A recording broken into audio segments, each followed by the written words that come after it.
সবাই জানেন Jalaluddin Rumi যে কি ধরনের মানুষ ছিলেন, তার ব্যাপারে বলার কিছু নাই। ডাইরেক্ট জান্নাতি, ডাইরেক্ট জান্নাতি ইনশাআল্লাহ। কারণ আমি দেখছি আমার ছাত্র অনেকে আছে, জালালউদ্দিন রুমি আমার লাগে বলে সালাম করতে পারে, কইতেছে স্যার আব্বা জন্ম দিছে, মানুষ করছে আপনি আমার বাধা দেন কেন? কত বড় মন ছিল তার। যাক, আমি দোয়া করি এর পরিবারের সবাই যেন সফল করতে পারে। আমার একাধারে ছাত্র ছিল, আমার একজন বন্ধু এবং একজন সহকর্মী এই হিসেবে আমিও জনপ্রতিনিধি ছিলাম। যারা জনপ্রতিনিধি তারা বিভিন্ন জায়গায় ইচ্ছা থাকা সত্ত্বেও অনেক কারণে অকারণে তাদের ভুল ভ্রান্তি হয়, বিচার আচার চাল চলনে এটা স্বাভাবিক হয়ে যায়। আমি মা বাপ সব করে নামটা রাখছে জালালউদ্দিন রুমি। আমি আল্লাহর কাছে আপনারা সবাই দোয়া করবেন মাওলানা জালালউদ্দিন রুমির সাথে যেন ওনার স্থানটা আল্লাহ কবুল আর মঞ্জুর করেন। ভাইয়ের রুহে আত্মার মাগফিরাত কামনা করি এবং আমাদের প্রতিষ্ঠানের চালাইতে যে উনি যত ধরনের ভুলভ্রান্তি জেনে না জেনে করেছেন, আমাদের পক্ষে কোনো কষ্ট নেই, আমরাও মাফ করে দিচ্ছি, আল্লাহ যেন ওনাকে মাফ করে দেয়। ওনাকে আপনারা সকলেই চিনেন, উনি আগেও চেয়ারম্যান ছিলেন, এই বছর চেয়ারম্যান হয়েছেন, উনি বর্তমান চেয়ারম্যান ছিলেন। ওনার এই অকাল মৃত্যু শুধু আমাদের চারগাছ গ্রাম ডাবলুক গ্রাম ইউনিয়নে সমস্ত এলাকাবাসী ক্ষতিগ্রস্ত হয়েছে। যিনি দীর্ঘদিন আপনাদের সেবক হিসেবে নিয়োজিত ছিলেন, আপনাদেরই কৃতি সন্তান মরহুম মোহাম্মদ জালালউদ্দিন ভূঁইয়া রুমি, উনি গত 1 অক্টোবর 2025 তারিখে ইরানের ইমাম খোমেনি হসপিটালে তিনি ইন্তেকাল করিয়াছেন। ইন্না লিল্লাহি ওয়া ইন্না ইলাইহি রাজিউন। আমার বাবার সাথে আমি প্রায় সময় ওনার অফিসে আমি গিয়েছি, তো আমার বাবা তখন আমাকে একটা কথা বলতেন যে বাবা রে, আমি যে চেয়ারটাই বসেছি সেই চেয়ারটা হচ্ছে দোষের চেয়ার। আমি আমার কিছু বাউন্ডারি আছে, সেই বাউন্ডারি গুলোর জন্য আমি সকলের মনে আমি সকলকে খুশি রাখতে পারিনি। আমরা যেন দুনিয়াতে বেঁচে থাকতেই আমরা আখিরাতের পুঁজি সামান তৈরি করে নেই। সকলের প্রতি উদাত্ত আহ্বান রেখে এবং ওনাকে আপনারা খাস দিলে ক্ষমা করে দিবেন, আল্লাহ যেন ওনাকে জান্নাতবাসী করে। আর আজকে যারা জানাজার নামাজে উপস্থিত হয়েছেন দূর দূরান্ত থেকে, চারগাছবাসীর পক্ষ থেকে আপনাদের প্রতি কৃতজ্ঞতা জানিয়ে আমি আমার বক্তব্য শেষ করছি। আসসালামু আলাইকুম ওয়া রাহমাতুল্লাহ।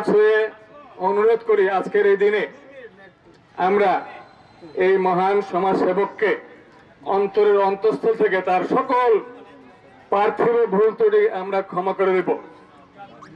আমরা কি তাকে ক্ষমা করেছি? আমরা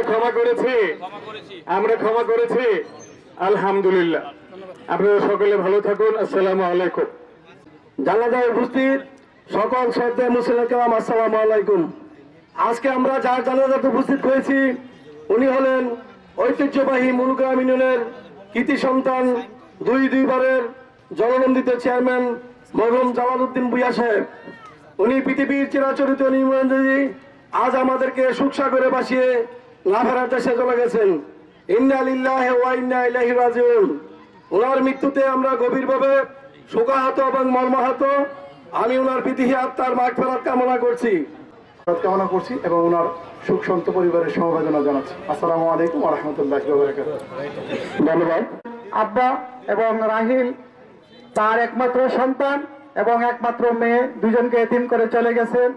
আমরা আমাদের অভিভাবক মুলগ্রাম ইউনিয়নের এবং তথা চারগাছ গ্রামের আমরা একজন অভিভাবক হারাইছি।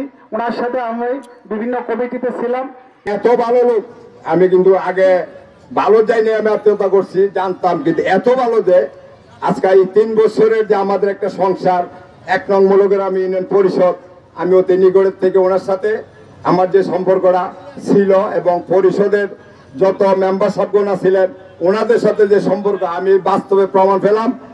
এবং আজকে যারা আমরা এখন উপস্থিত হয়েছি, আমি এতটুকুই বলবো যে আমাদের সকলকে দুনিয়া থেকে বিদায় নিতে হবে। এই দুনিয়ার জীবনটা আমাদের অস্থায়ী জীবন, স্থায়ী জীবনের জন্য আমাদের প্রস্তুতি নেওয়া দরকার। আল্লাহ রাব্বুল আলামিন যখন আমাদেরকে একত্রিত করবেন, আল্লাহর পক্ষ থেকে বলা হবে ইকরা কিতাবাকা কাফা বিনাফসিকা আল-ইয়াওমা আলাইকা হাসিবা। আজকে তুমি তোমার হিসাব গ্রহণ করো, আজকে তোমার জন্য আজকে তুমি তোমার হিসাব পড়ো, তোমার হিসাব গ্রহণের জন্য তুমি নিজেই যথেষ্ট। মাফ করে দিবেন এই প্রত্যাশা রেখে আপনাদেরকে ধন্যবাদ জানিয়ে আমার বক্তব্য শেষ করছি। আসসালামু আলাইকুম ওয়া রাহমাতুল্লাহি ওয়া বারাকাতুহু। আজকে যার জানাজা এখানে উপস্থিত হয়েছে মরহুম জালালউদ্দিন ভূঁইয়া রুমি সাহেব, উনি সম্পর্কে আমার চালাতো ভাই এবং বলতে গেলে উনি আমার অভিভাবক ছিলেন। ছোট সময় থেকে ওনাদের পরিবারের সাথে আমাদের একটা সম্পর্ক।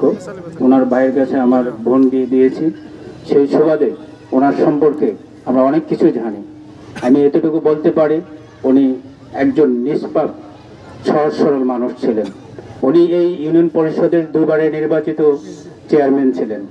উনি যখন প্রথম চেয়ারম্যান নির্বাচিত হন, উনি ব্রাহ্মণবাড়িয়া জেলার একজন শ্রেষ্ঠ চেয়ারম্যান হিসেবে পদক পেয়েছিলেন। তো আমরা এই এলাকাবাসী ওনাকে আমরা হারিয়েছি। ওনার এই ইউনিয়নের যারা আছেন, আপনারা ওনার সাথে চলাফেরা করেছেন, ওনার এই সময়ে যদি কোনো ভুল ত্রুটি করে থেকে থাকে, আপনারা আল্লাহর হস্তে ওনাকে ক্ষমা করে দেবেন। আমরা ইউনিয়নবাসী একজন অভিভাবককে হারিয়েছি, যিনি সৎ, নিষ্ঠাবান ও কর্তব্যপরায়ণ একজন দায়িত্বশীল ছিলেন। আমরা মরহুমের মাগফিরাত কামনা করছি, পাশাপাশি আল্লাহ তাআলার কাছে দোয়া করি আল্লাহ রাব্বুল আলামিন যেন আমাদের অভিভাবক জনাব জালালউদ্দিন ভূঁইয়া রুমি সাহেবকে ক্ষমা করে দিয়ে জান্নাতে সর্বোচ্চ মাকাম দান করে দেন। আমরা সবাই বলি আমিন। দোয়া ছাড়া আমাদের কাম্য আর কিছুই নাই। কাজেই আপনারা মন ভরে দোয়া করবেন। আমরা চার ভাই, আমি সবার বড়, আর ও যে মারা গেল সে সবার ছোট। সে সবাই বলতো যে আসার সিরিয়াল আছে, যাওয়ার কোনো সিরিয়াল নাই। এর জ্বলন্ত উদাহরণ সে নিজেই হয়ে রয়েছে। যা হোক, আমার শোকাহত মানুষ আমি আমার অভিব্যক্তিগুলো আপনাদের কাছে প্রকাশ করতে পারতেছি না। জালালউদ্দিন ভূঁইয়া রুমি, সে আমি যখন ঝালদা স্কুলে শিক্ষকতা করতাম, সে ছিল আমার ফার্স্ট পেজের ছাত্র। আমি শিক্ষক হিসাবে সে ছোট ভাই ছিল। আমি শুধু আপনাদের কাছে এতটুকুই বলবো, দুইবার আপনাদের ভোটে নির্বাচিত চেয়ারম্যান, এই চেয়ারম্যান করতে গিয়ে সে হয়তো ভুল ভ্রান্তি করে থাকে, করতেই পারে, এটাই স্বাভাবিক। আমি তার পক্ষ থেকে আপনাদের কাছে ক্ষমা চাই। মনে করাম ইউনিয়নের এমন কোনো গণ নাই যে তার সাথে জালালের সাথে কথাবার্তা না হয়েছে, চা না খাইছে। 5 বারে ভক্কই যান, একবার তার সাথে কথাবার্তা হয়েছে। দেখেন, ফ্যামিলি ঠিক রাখা যায় না। আর একটা ইউনিয়ন অনেক প্রতিশ্রুতি নির্বাচনের সময় দেয়, কিন্তু আসলে বাস্তবে গিয়ে হয়তো অনেক সব পারে না। এই প্রতিশ্রুতির পরিপ্রেক্ষিতে যদি কেউ কোনো মনে কষ্ট পাইয়া থাকেন, কারো যদি কোনো হয়ে থাকে, আজকে তো তারা মাফ করা ছাড়া আমাদের আর কিছু দেওয়ার নাই।